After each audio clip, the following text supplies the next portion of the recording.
just 3 minutes, I'll show you how to make the famous San Sebastián cheesecake, known both for its rich flavor and its delicate, creamy texture. To make it, we'll need 500 grams of Philadelphia cream cheese. You're going to mix it with an electric or manual whisk to soften it well. So, ideally, I recommend letting it sit at room temperature for 1 hour. It will be easier for you. Next, we're going to add 150 grams of sugar and keep mixing until the sugar is completely dissolved.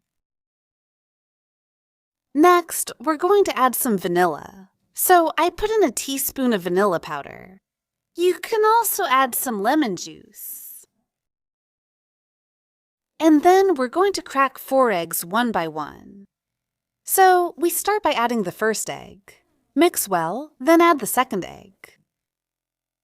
It's a super refreshing dessert, originally from the Basque Country. If you don't know it, I recommend you try it, especially if you're a cheesecake lover. We just mix enough to incorporate the egg.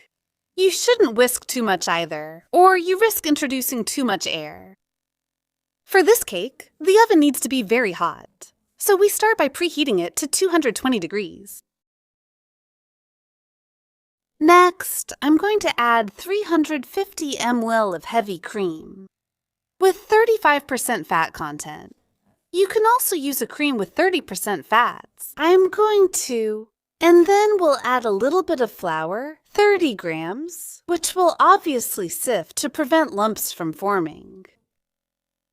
We mix one last time and the mixture is ready.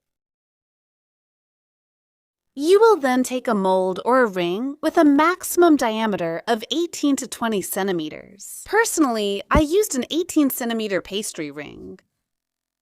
I then dampened a sheet of baking paper, squeezed it out well, and placed it at the bottom of my ring. Next, I pour in the cheesecake mixture. I fold the edges up well to prevent it from leaking. And we bake it at 220 degrees for 40 to 45 minutes.